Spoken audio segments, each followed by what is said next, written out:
The envelope arrived on a morning that smelled like rain that hadn't decided to fall yet. I was standing at my kitchen window with a mug of tea gone lukewarm, watching the clouds press down over the city like a gray wool blanket, thinking that this was the precise kind of morning that made a person want to cancel everything and go back to bed. I am, by nature, a canceller. Not of plans, I rarely make them, but of feelings, of impulses. Of those small, bright flickers of want that arrive uninvited and linger too long. I've been told this is an omega thing, this careful self-containment, this practiced quietness. I've also been told it's a me thing, which is possibly more accurate. I've been alone long enough that the two are hard to separate. The envelope was cream-colored, heavy stock, the kind you feel the weight of before you open it. No return address, just my name. Kelvin Bender. Written in a professional hand that was hired to make correspondence look like art. Inside was a single card, 4 sentences that would, in the way of all small detonations, rearrange the architecture of my life completely. Mr. Bender, we would like to commission you to write the official authorized biography of Mr. & Co.'s Vernon Sexton. Your name was put forward by Dr. Lena Marsh of the Hargrove Institute. Please contact our offices at your earliest convenience. I read it 3 times. Then I set it down beside my cold tea and stood very still for a moment, the way I always do when something enormous arrives, wearing the disguise of something ordinary. Vernon Sexton. Even someone who actively avoided following the world of business and philanthropy, which I did, professionally and personally, knew the name. He was one of those figures who had a way of saturating the atmosphere of a decade. 41% of the country's largest hospital wing renovations carried his name on a plaque somewhere. 2 universities bore his signature on their endowment letters. He had been on the cover of 4 different magazines in the past 3 years, each one presenting a slightly different version of the man, the ruthless innovator, the quiet philanthropist, the enigmatic bachelor. The visionary, as though he were a prism that different publications angled differently, each catching a different color.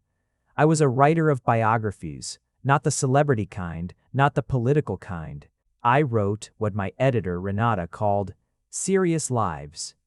The kind that takes 3 years and leaves the writer slightly hollowed out by the end, as though you've spent so long inside another person's story that you've given some of your own away. I had written 4 of them. A sculptor who had been dead for 60 years and left behind 4,000 letters. A woman who built one of the first women's medical colleges in the country during a time when the idea was treated like a joke. A man who had invented something small and crucial, and most recently, a poet whose collected works had been published posthumously and whose daughter had given me 6 boxes of diaries that I was still, 3 years later, trying to forget. I was between projects. I was, if I was honest, between a great many things. Lena Marsh. I owed Lena a large favor from a conference in the spring where she had defended my work against academics who thought literary biography was a dying form. She had been eloquent and fierce and had bought me a drink afterward and said, "Kelvin, someone is going to call you soon about something that will scare you. Say yes." I had thought she was being cryptic for the sake of it. She usually was.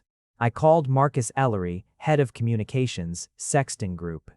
He answered on the second ring, as though he'd been waiting, his voice the kind that has been professionally smoothed, every rough edge filed down.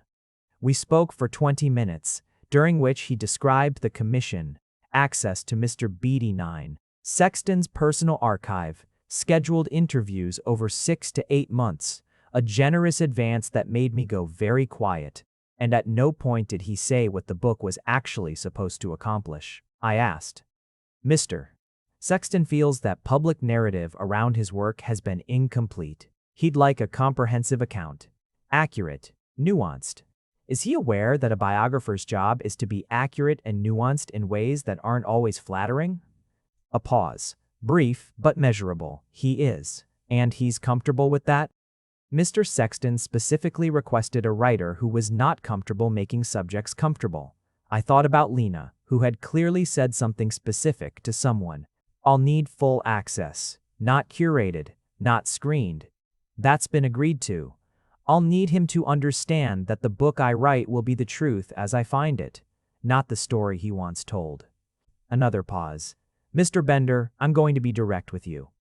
Mr. Sexton read your biography of Professor Hester Wallace twice, he said, and I'm quoting, "That writer doesn't let people be simple. I want that. I've had enough of simple." I looked out the window. The rain was finally falling, soft and decided. "All right," I said, "send me the contract." I spent the 2 weeks before my first meeting with Vernon Sexton doing what I always do at the beginning of a project. I read everything, and I believed nothing. This is not cynicism, it is methodology. Public record is a performance, and to understand the performer, you have to watch the performance closely enough to see the seams. Vernon Sexton's public performance was genuinely impressive. Born 34 years ago into what profiles consistently called a modest background. Educated at Carver College on a partial scholarship, economics with a minor in philosophy, a combination I found interesting enough to write down. Founded his first company at 23. Sold it 4 years later. Founded the Sexton Group at 28, now a holding company with interests in healthcare infrastructure, sustainable energy, and, always mentioned last, almost as an afterthought, a nonprofit arm called the Open Hand Initiative that had by most accounts done more measurable good in more places than all the rest of it combined. I read the magazine profiles. I read the financial exposés that suggested some early acquisition practices had been aggressive to the point of predatory. I read a profile from 5 years ago in which he had said, almost in passing, "I don't think I've ever been as good at being a person as I am at building things," and had apparently declined to elaborate. I wrote that down too. Then I built, as I always did, a wall of index cards in my spare bedroom, timeline on the left, themes in the middle, questions on the right. The questions column was the longest it had been on any project. I did not, in those 2 weeks, form an impression of Vernon Sexton as a man. I had learned, over 4 biographies, that forming impressions too early was the most dangerous thing a biographer could do. You start to love someone before you've met them, and then you meet them and either they confirm it and you lose your critical distance, or they shatter it and you spend the whole project mourning the idea of them rather than seeing who they actually are. I had, once, done both in the same project. It had taken me 2 years to untangle. So I read, I noted, I suspended judgment, and then, on a morning that smelled, I would realize much later with a particular quality of ache, like the beginning of something.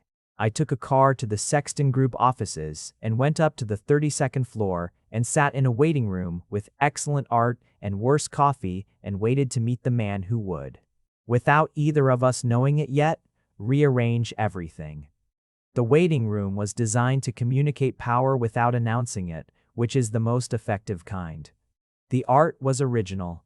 The chairs were leather, dark, the kind that hold their shape long after you stand up. There was a low table with exactly 3 items on it, an architectural magazine, a small succulent, and a glass bowl of water with a single white stone at the bottom. Nothing extraneous, nothing accidental. I had been sitting for 6 minutes when I heard him before I saw him, not his voice, his footsteps. There is a particular quality to the footsteps of someone entirely accustomed to a space, and it is different from the footsteps of someone who owns it. Ownership makes people perform. Familiarity makes them move. Then he came around the corner, and I made the mistake, the one I had promised myself I wouldn't make. I formed an impression. Vernon Sexton was tall in the way that some men are tall, not aggressively, not as a statement, but as a simple fact of their architecture. He was wearing a dark suit jacket over a white shirt with no tie, the collar open.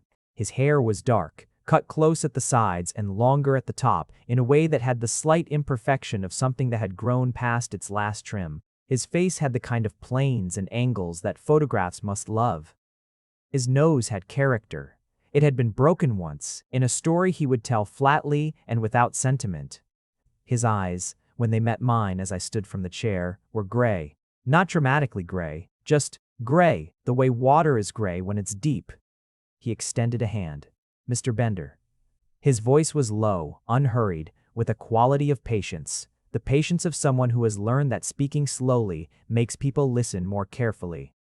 Mr. Sexton. I shook his hand. Firm, brief, no performance. Thank you for agreeing to this. Thank Lena Marsh, she was persuasive. What did she say? He held the door open to an inner hallway, and I followed him. She said you were the most honest writer she'd ever read, and also the most inconvenient person to have dinner with. I felt something move in my chest, not attraction, not yet, or not recognizably yet, just the specific small alarm that sounds when you realize someone is going to be more complicated than you were prepared for. She's not wrong about either, I said. He glanced back at me over his shoulder, and something, I caught it barely, the edge of it, moved across his face, not quite a smile, the shape of one. Good, he said. I've had inconvenient. I've never had honest. ATA. His office was not what I expected. I expected the deliberate aesthetics of the waiting room carried to their logical conclusion. What I got was a room that looked like someone actually worked in it. There were books, not decorative ones arranged by spine color, but actual books, some face down, some with their spines broken. 2 whiteboards covered in diagrams and text in a handwriting I would come to recognize. Tight, slanted, the handwriting of someone who thinks faster than they write and is always trying to catch up. A desk covered in organized chaos. 3 coffee cups in various states of completion arranged on the windowsill. I liked it immediately. I didn't trust that. We sat, him in a chair, me on the couch, my recorder and notebook on the table between us. So, he said, leaning back in that particular posture of someone who is trying to appear relaxed and mostly succeeding. You want to write my life. I want to write the truth of your life. Those might not be the same thing. He looked at me steadily. What's the difference? Your life is the sequence of events. The truth of it is what the events meant, what they cost, what you chose and why, what you didn't choose and why. A beat of silence. He was, I noticed, someone who was not afraid of silence. And you think you can get to that? I think I can try. Whether you let me is a different question. I told Marcus to give you full access. Full access to your archive isn't the same as full access to you. He tilted his head slightly. Just a few degrees, but something in it registered as reassessment, as though I had said something he wasn't expecting. No, he said slowly. I suppose it isn't. Can I ask you something before we start formally? Why now? You've turned down 3 previous biography proposals. Why now, and why me? He was quiet for a long moment. Not the silence of someone searching for an answer, more like the silence of someone who knows the answer and is deciding whether to give it. Because the story I've been letting get told isn't the whole story, he said finally, and I've reached the point where that bothers me more than the alternative. What's the alternative? Letting someone get close enough to tell it. I wrote that down. Both of us watched me do it. That's the first honest thing you've said, I told him. It is, he agreed, and this time, the almost smile resolved into an actual one, brief and slightly crooked, and my pen stopped moving on the page. I made myself start it again. This, I would understand much later, was the moment I should have recognized the danger. Not Vernon Sexton's smile, though that was, in its quiet way, deeply dangerous, but the feeling I'd had when I stopped writing, the feeling of someone who has been walking steadily along a path and is just, without looking, stepped off the edge and is floating for one hovering second before the fall begins. I recognized it later. In the moment I just started writing again and asked him where he was born, and he told me, and we were off, and the morning that smelled like the beginning of something had become, in the most quiet and irrevocable way, exactly that. Marcus Ellery brought me, on the 2nd week, into a climate-controlled room on the 30th floor containing 27 archival boxes. He left me alone with them and a binder. I spent the next 6 weeks in that room. The thing about Vernon Sexton's archive was that it was not the archive of someone who thought of himself as a businessman first. It was the archive of someone who thought. Constantly, comprehensively, in every direction at once. There were business documents, yes, but there were also notebooks. Personal ones going back to college, dense and strange, full of the kind of thinking that doesn't quite make it into the public version of a person. One notebook from his second year of college had a page where he'd written in that tight, slanted hand, something I read 3 times and then photographed and then sat with for a long time. The problem is not that I want to build things. The problem is that I want to build things and then make sure they're actually used for what they're meant for. Most people think those are the same goal. They're not. The first one is easy. I thought about that, in the car going home, and making dinner, and in the half-conscious space before sleep, which was unusual for me at this stage of a project. At this stage, subjects are still abstract, still case studies. The notebooks made Vernon Sexton specific in a way that was, I didn't have the right word for it at the time, inconveniently real. I found, in the 16th box, a folder of letters, personal correspondence, tied with a piece of dark blue ribbon, slightly frayed at one end, the kind from a birthday present, not an archive. Inside were maybe 30 letters, handwritten, spanning about 4 years. The first was dated when he was 26. The tone of them told me something. Vernon Sexton, at 26, had loved someone, genuinely, wholly, with none of the performed carefulness of his public self. The letters were warm and sometimes funny, and occasionally so raw they felt like an exposure of something meant to be private, and I turned each one over carefully, as though they were made of something that could tear. The last letter in the stack was never sent. The envelope was still sealed, the address written but no stamp. I held it for a moment, then put it back where I found it. Some things you find in the archive and you file as information. Some things you find and they change the shape of the room. This was the second kind.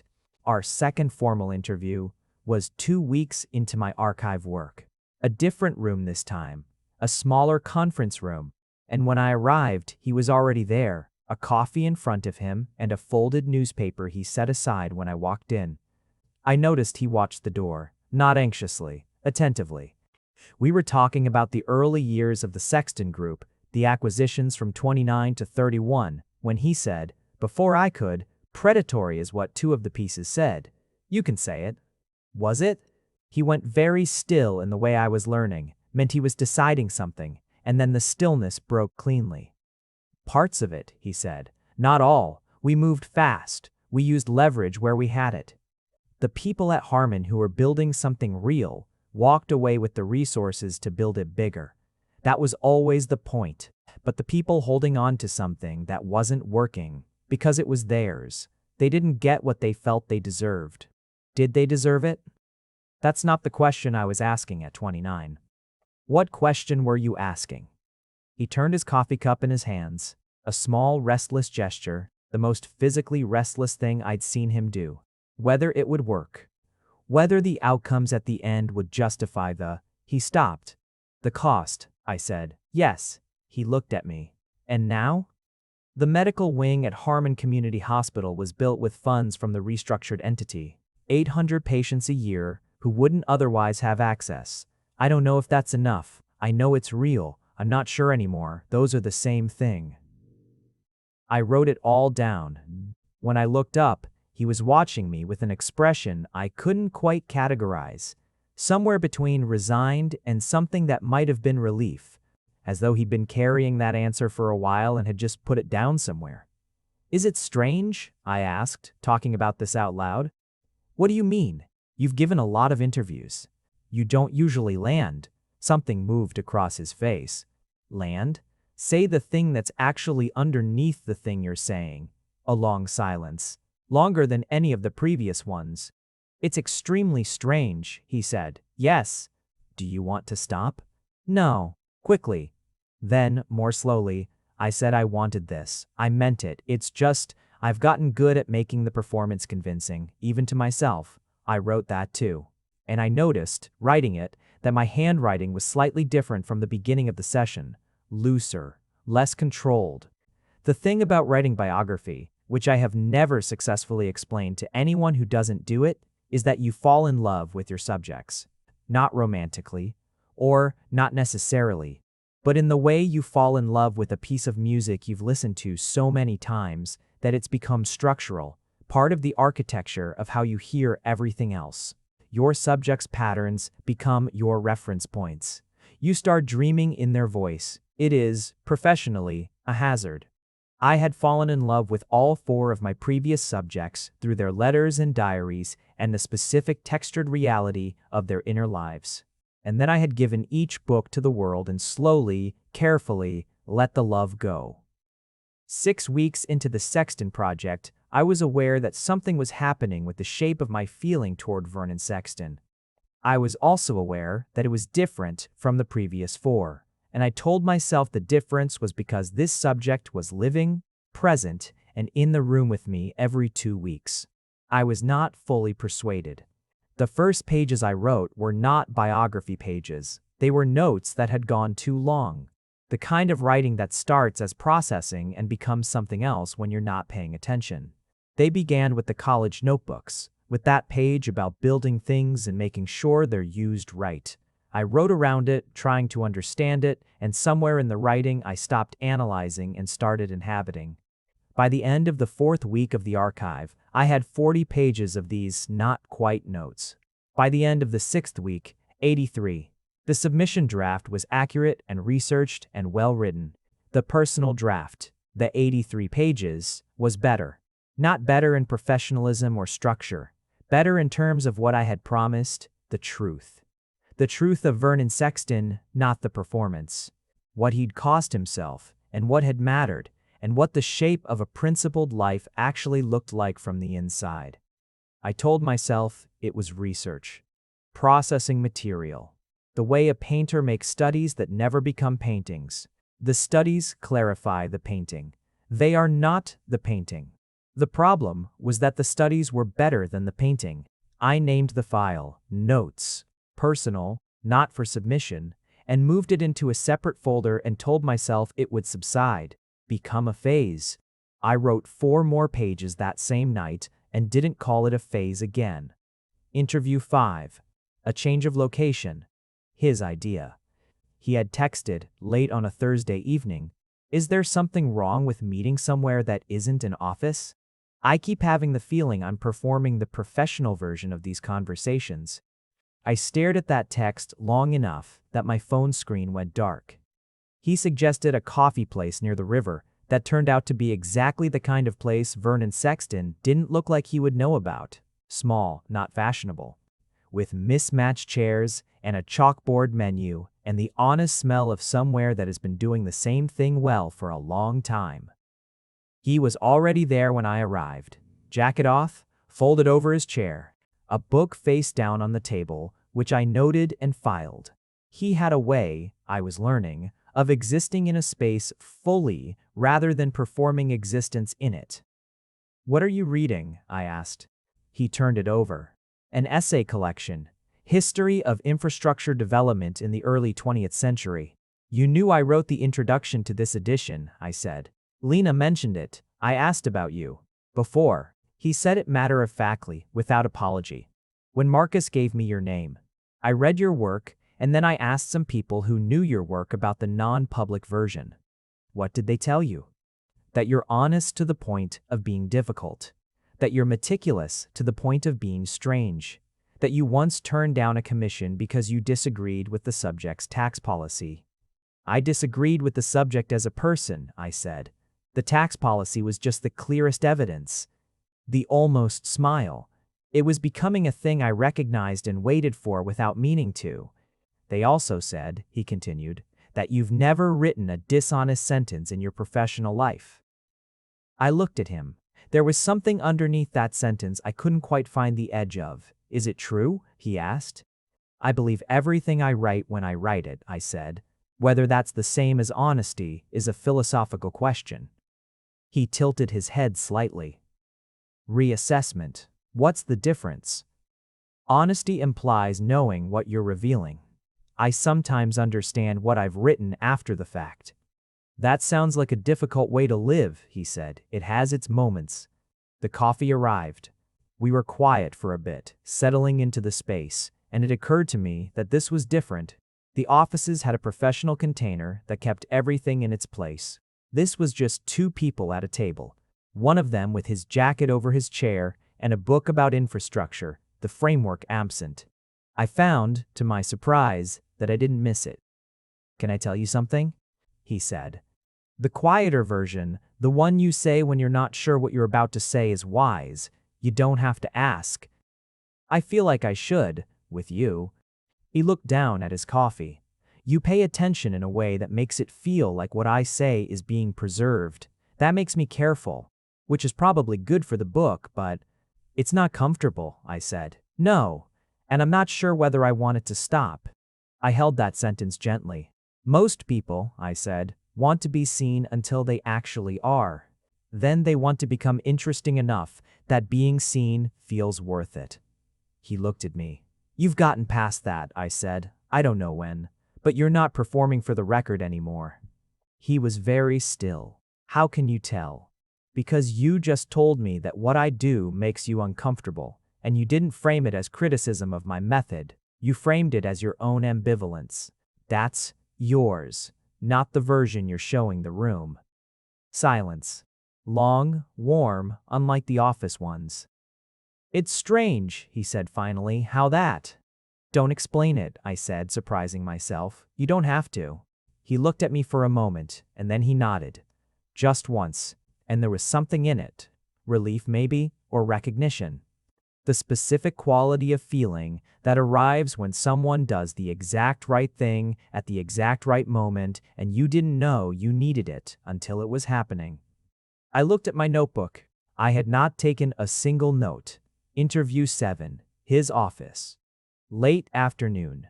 He had started, across the past several sessions, to settle into our conversations differently. A loosening, almost, like the slight relaxation of something that had been held taut for a long time. He interrupted himself more. Said, "Let me say this differently," and then said the thing differently, without apparent concern about what the first version had implied. This was, professionally, extraordinary. The thing that takes most interview subjects 18 months to reach, if they reach it at all. He was reaching it at week 12. I would have felt better about this if I hadn't suspected why. We were talking about the open hand initiative when he said, "It started as a tax structure." That's the honest answer and also the embarrassing one. The corporate structure made sense to have a nonprofit element. My lawyer suggested it. I agreed and thought, fine, some charitable giving, that's standard. And then I met the people doing the work. Which work specifically? The first grant we gave was to a community health organization in a neighborhood that didn't have a grocery store, let alone a clinic. I went there for due diligence, not because I had any particular feeling about it, and I watched a woman explain to a group of 20 people how to manage a chronic condition that was killing her because she couldn't afford medication. Not explaining it the way a doctor explains it, explaining it the way a person explains something when the stakes are real and the information is the most important thing in the room. He stopped. She'd been living with the condition for 11 years. She had a folder of notes she'd made herself. He was quiet. "I funded the entire organization that day," he said, called Marcus from the parking lot. "Why?" "Because I'd been building things. And that was the first time I understood what it felt like when something was built for the right reason." "Can I turn off the recorder for a minute?" he asked. I reached over and stopped it. He turned his coffee cup in his hands. The restless gesture I knew now, the one that meant he was choosing something. "I'm going to tell you something," he said. "And I'm going to trust that you'll know how to use it, or not use it." "All right." "The letters in box 16, he said. "You found them." I didn't answer, because he knew I'd found them, and we both knew I knew. "His name was James," he said. "He thought about things the way I think about things, except where I think about what's possible. He thought about what's necessary. We were together for 3 years. A pause. He died. 8 years ago, he was 29. The room was very quiet. "I'm sorry," I said, and meant it in the specific, unperformative way. "The Open Hand Initiative was named because of something he said once," Vernon continued. "We were arguing. Some project I was excited about, and he said, 'Vernon, you're always looking at what you can build. But an open hand is more useful than a fist.' I thought he was being idealistic. The way I always thought he was. And then he was gone, and I built the thing anyway." "And the woman with the folder," I said quietly. "She was the first time I understood he'd been right. Yes." We sat in the quiet for a long moment. I'm not going to tell you this is completely off the record, I said finally, because it's important. The initiative needs its real origin, but I will tell you that I'll write it in a way that honors what it was, not uses it. He looked at me, and something in his expression shifted, the way a room shifts when someone opens a window. That's the first time, he said, that I've told anyone who wasn't already there. I didn't say anything. There wasn't anything that wanted to be said. I just held it, the same way I'd held the sealed letter, with the same carefulness. Thank you, I said finally, for trusting me with it. He nodded, and then, very quietly, it's not difficult to trust you, Kelvin. It was the first time he'd used my first name. I looked at my notebook. I had not written the last 4 minutes of conversation.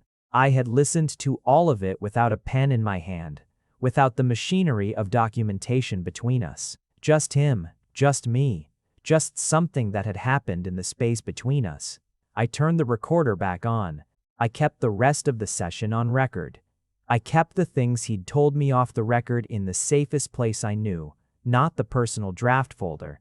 The part of me that already knew what was happening and had stopped trying to argue with itself. By week 15, the submission draft was 217 pages. The personal draft was 301. I called Renata. Not about the draft. I told her nothing about the draft, but because Renata has a quality of clear-eyed bluntness that is useful when you are not being clear-eyed yourself. How's the Sexton project? She asked. Complex, I said.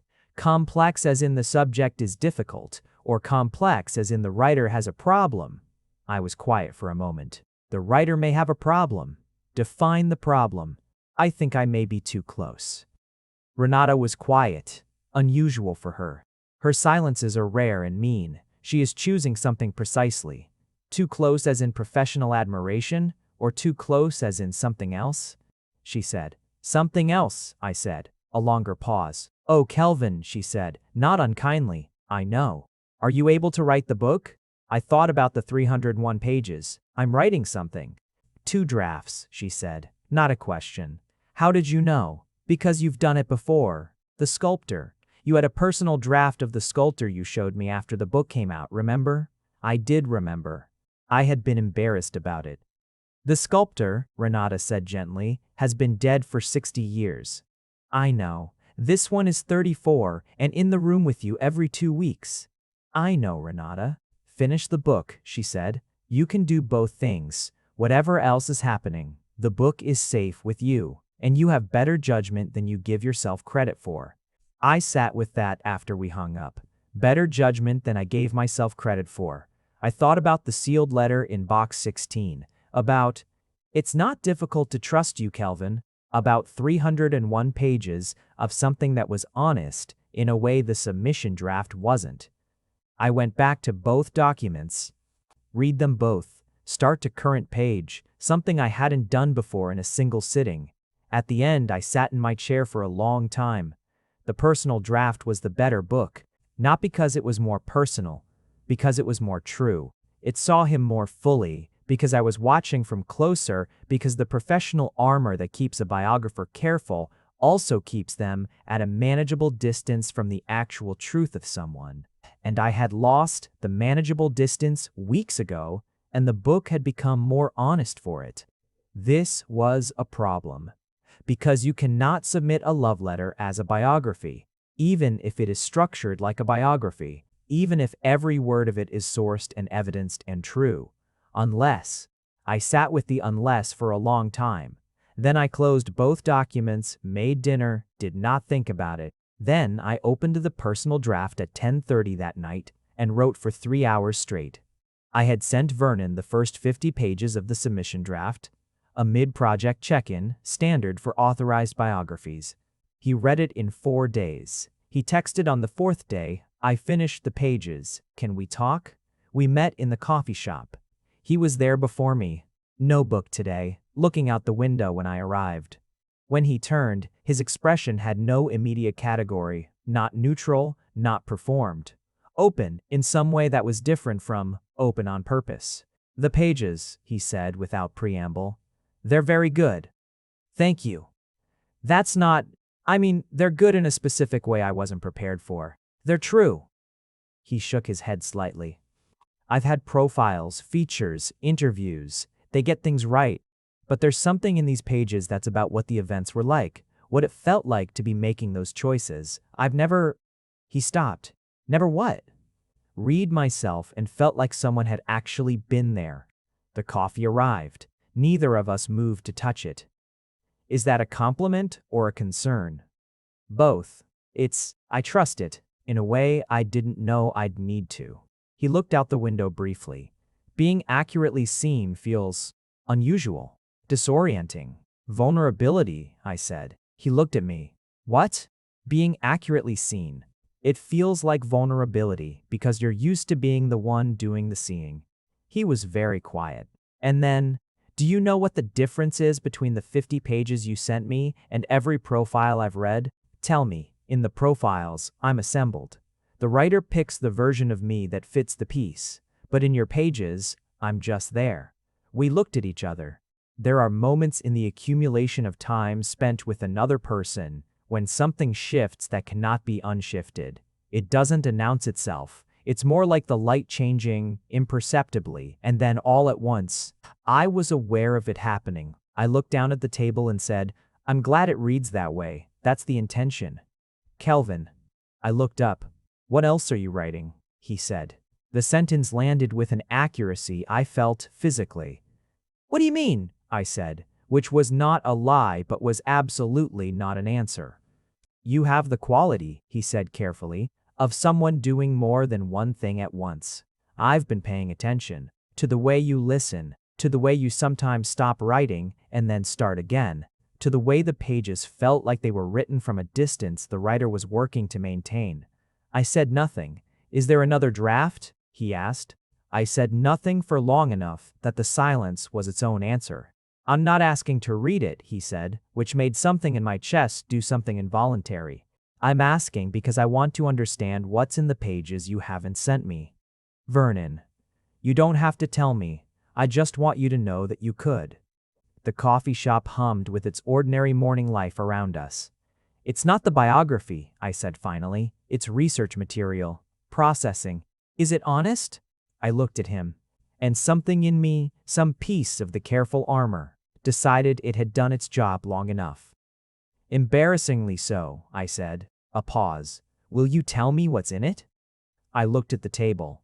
At my hands. At the cold coffee. It's a version of you, I said, that I've been writing since approximately week 4, a version that isn't for the book. It's too close, it can't be the book. But I can't stop writing it because it's. I stopped.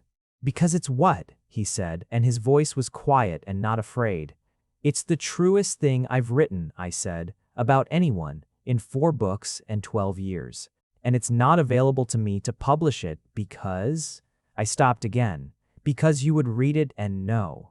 Because you would read it and know that what I've been doing for 4 months, in the hours between interviews when I told myself I was processing, it stopped being about the book somewhere around week 6 and became about you. Not you as a subject, you as a person. The person I've been learning to know and have been, without meaning to, falling toward the entire time. I did not say all of that. I said, because the perspective it's written from isn't professional. What perspective is it written from? And here was the edge. I had been walking toward it for a long time without looking down. Now I was at it, and I could feel the air differently, the particular quality of height. Someone who's paying too much attention, I said. And not entirely for professional reasons anymore. The silence that followed was different from all the previous silences. Vernon was very still. Kelvin, he said, and his voice had a quality I had not heard before, something stripped of professional smoothness, something underneath the thing he always showed. I want to tell you something, and I want you to actually hear it. I'm listening, more completely than I had ever listened in my life. The first 50 pages you sent me, I read them twice. The first time, I was checking for accuracy. The second time, he paused. I wasn't reading a document. I was reading something someone wrote about me and the feeling I had. He pressed his hand flat on the table. What feeling? That someone knew me, Not knew about me, knew me, and it didn't feel like a professional observation. It felt personal. He looked at me directly. I've been sitting with that for 4 days trying to figure out if that was just the nature of very good biographical work. And I don't think it's just the work, and I'm not sure what to do with that. I don't know either, I said. He looked at me for a moment, and then something moved in his expression. The almost smile resolving into something more complete, something with the quality of arrival, of having been in transit and finally getting somewhere. All right, he said. We cannot know together for a minute.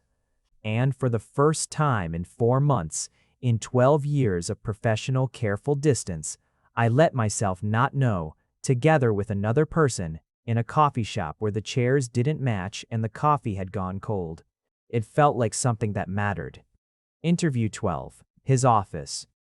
A Thursday evening, because we had gotten into the habit of running long and the standard midweek afternoon sessions had started running into his later obligations, the Thursday evening had been his suggestion. No one schedules things for 7 on a Thursday that can't be moved.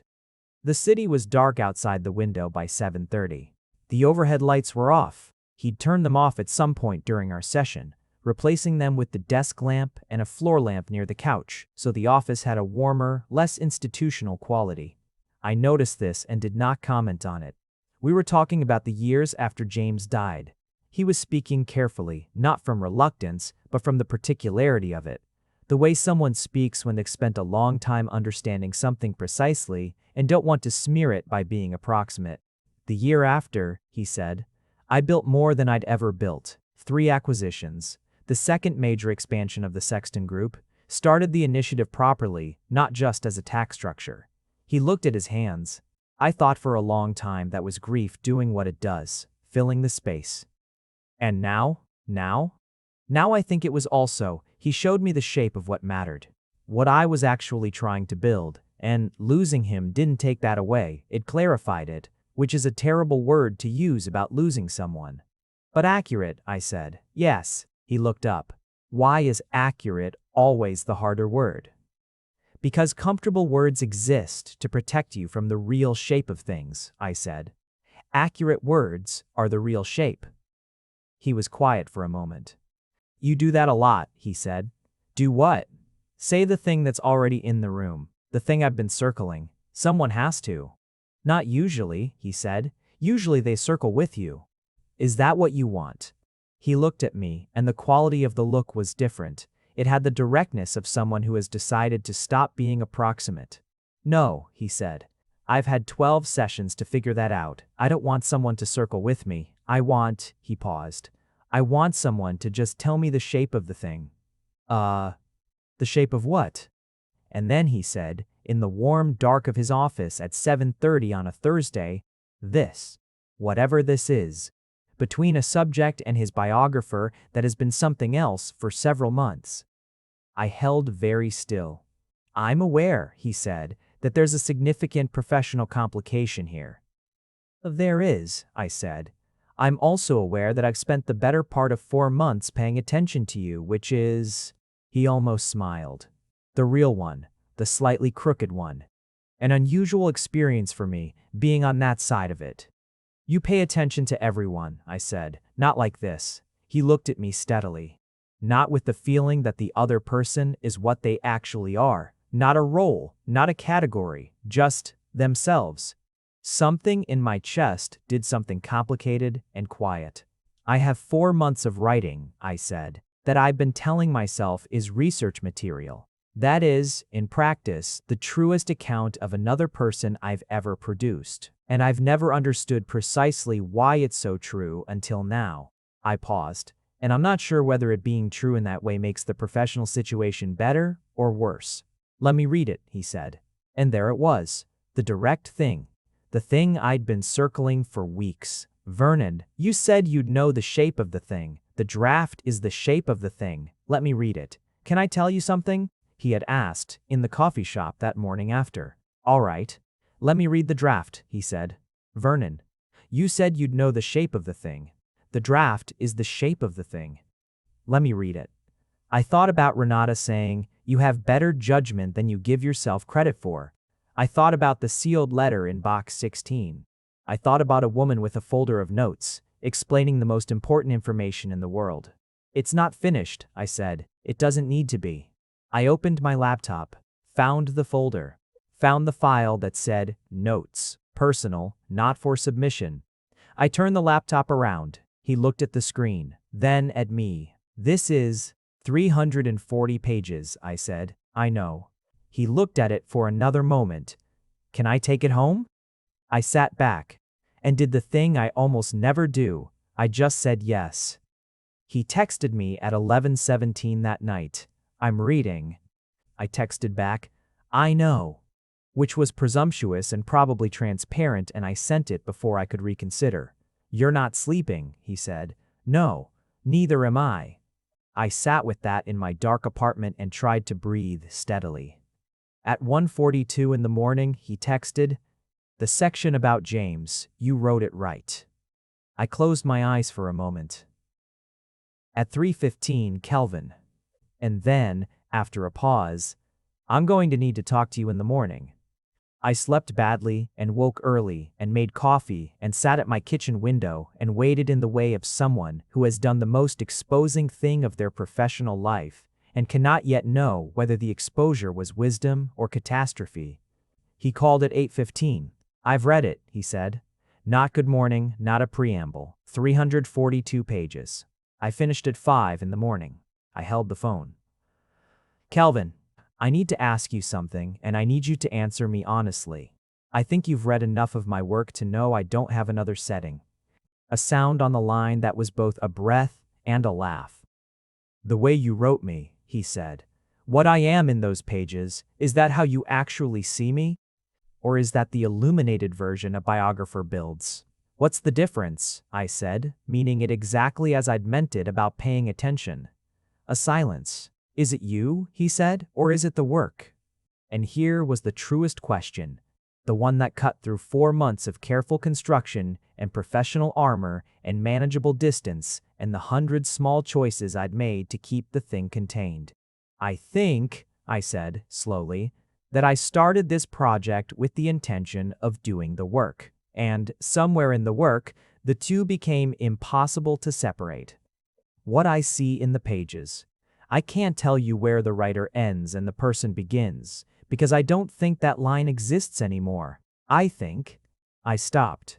I think I fell in love with the draft because the draft is what you're like when someone's actually paying attention to you. And the draft is true, which means what it's full of is also true.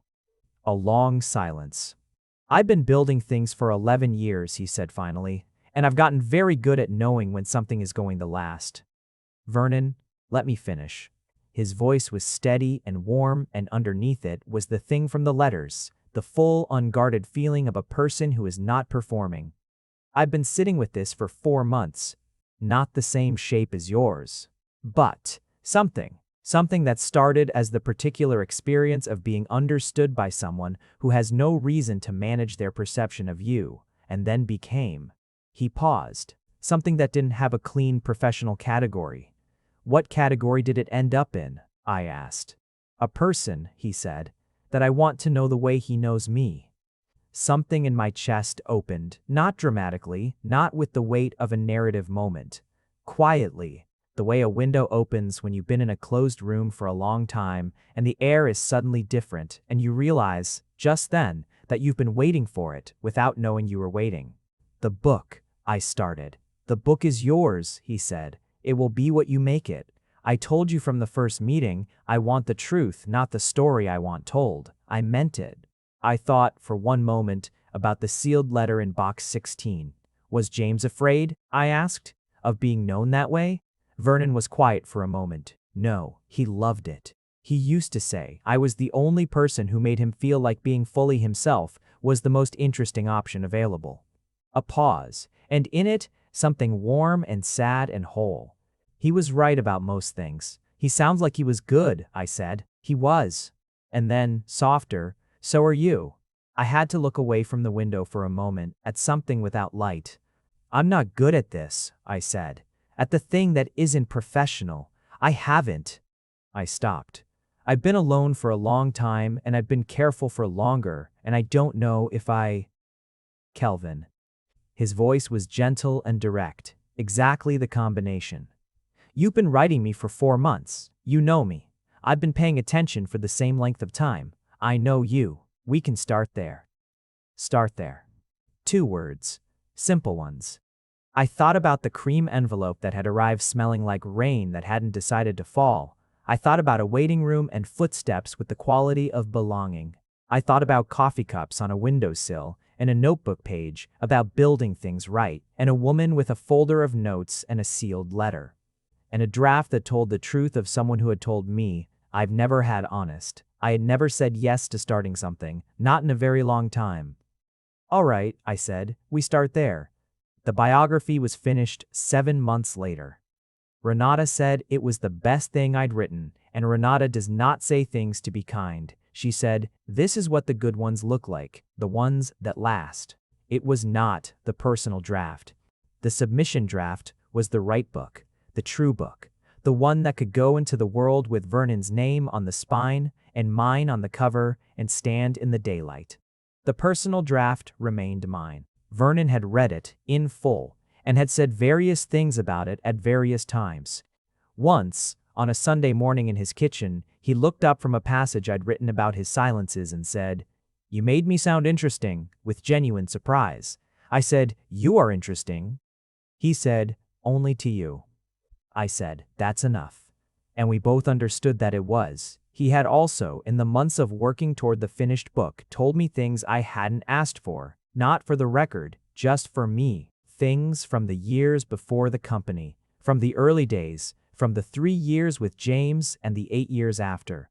He told them the way he told things that mattered, carefully, with the specific gravity of someone choosing to give something real, and I received them the way you receive things you know you'll carry.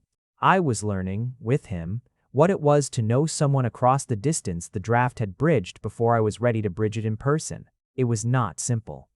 I was not always easy. I had the ingrained habit of 12 years of professional distance that does not dissolve overnight just because you've sent a man your most honest writing and asked him, essentially, to hold it gently. He held it gently. He held a great many things gently, which was not what you'd guess from his reputation or his resume or the 4 magazine covers. The gentleness was structural, not performative. It was the open hand from James's phrase, extended in a direction he didn't always advertise. "You're going to have to write an acknowledgments page," he said, 2 months before submission, in the coffee shop with the mismatched chairs where we still went sometimes. Standard acknowledgments. Lena, Renata, Marcus, the archive staff. And? I looked at him. "You thanked 4 previous subjects in the acknowledgments of their books," he said. I looked. "You read all 4 books. 2 months in. I didn't tell you because I thought you'd react." "How?" "Over carefully." He was probably right. "What did you make of them?" I said. "I understood why someone trusted you with their story. Each one of them, you could feel the trust. Like the reader was holding something that could have broken and didn't." I looked at the table. "The acknowledgments," he said. "You'll write one. Vernon, not about this, not about us, appropriately opaque, but you'll write it." I thought about what I would write, not for the world, appropriately opaque, as he said, but the truth underneath the opacity, the thing that the right reader would understand. To VS, who wanted the truth and then let me have it. "Yes," I said, "I'll write it." He picked up his coffee. The chairs were mismatched, and the morning was ordinary, and he was across the table from me in his dark jacket over a white shirt, and his gray eyes had the quality I knew now, not still water. Which had been my first instinct. Not stillness. Depth. The kind that isn't absence of movement, but presence of it, underwater, the kind you can feel without seeing. "Good," he said, "and I wrote it. You asked, once, what was in the personal draft. What made it the truest thing I'd written about anyone in 12 years of professional honest attention? I'm going to tell you, because you asked, and because you're the only person in the world to whom the answer is owed. It was 342 pages of paying attention to you. That's the simple answer. The complicated one is this. Every biography I've written has been, at its core, about the distance between who a person is and who the world thinks they are. That gap is where the real story lives. You write toward it carefully, over months and years, and when you find it, the actual contours of a person as they actually are. It's the most specific thing in the world. It doesn't generalize. It doesn't metaphorize. It just is. With you, the gap was not between who you were and who the world thought you were. The gap was between who you allowed yourself to be and who you actually were. The official version of Vernon Sexton, the one the profiles assembled, the one the magazines photographed, was not a lie. It was accurate. It was just selected. The parts you'd decided were safe to show. What I found, in 4 months and 12 interviews and 6 weeks in the archive and 100 late evenings writing toward the truth of you, was the version underneath the assembled one, the person who thought about building things and making sure they were used right, the person who carried a sealed letter in a box for 8 years, because some things you keep because they're the truest record of who you were at the moment they were made. The person who sat in a parking lot and called Marcus and funded an entire health organization because a woman with a folder of careful notes had shown him what it looks like when someone cares about getting something right with no secondary motivation. The person who wanted to be known and didn't trust it until someone paid close enough attention. I wrote 342 pages about that person. And the reason they were the truest pages I'd written was not, as I told myself for months, because the access was extraordinary. It was because I was paying attention without the protection of not caring what I found. I cared. From somewhere around week 6, I cared about what was underneath the assembled version, the way you care about something that's become structural, part of the way you understand everything else. You are part of the way I understand everything else now. The draft is not the book. The book goes into the world, which is where it belongs, where people who don't know you can find the truest version of you that a professional can responsibly provide, and it will last because it's built right. The draft is mine. Ours, now, in the way that things become ours. Not by belonging, but by mattering to us both in the particular private way that's nobody else's. What I want to say, the thing the draft was building toward for 342 pages, the thing that I, being a writer, have to say in language, or not at all, is this. I came to write your biography. I was going to be honest and meticulous and warmly attentive and professionally distant, and I was going to produce the kind of book that lasts. And then I was going to move on to the next project. The way I always had, with the fond and fading love of someone who has spent a long time inside another person's story and is gently finding their way back to their own. And then you were in the room, and you moved like someone who belonged to the space. And you told me in the first 5 minutes that you'd never had honest, and you asked me in the second week what was underneath the thing you were saying. And you sat across from me in a coffee shop with your jacket off and a book about infrastructure, and you said you wanted to be known the way you knew others, and you held my writing carefully. And you texted me at 1:42 in the morning to say, you wrote it right. And what happened is what always happens when someone pays very close attention to the thing that is actually in front of them instead of the thing they expected to find. I found you. Not the assembled version. Not the profile, not the 4 magazine covers or the acquisitions or the endowments or the college notebook page that I wrote 100 pages circling. You, and the draft, the 342 pages that will never be published and are not, by any professional standard, a biography, is what it looks like when someone finds you and doesn't want to look away. I love you in the way that's specific and honest and not assembled. I thought you should know. If you made it to the end, you're my kind of person. Leave a subscribe, comment down your favorite part of the story, and if you want early access to videos, exclusive content, or just want to support the channel, make sure to join our Patreon. Link is in the description. Even one member genuinely means the world to me. See you in the next one.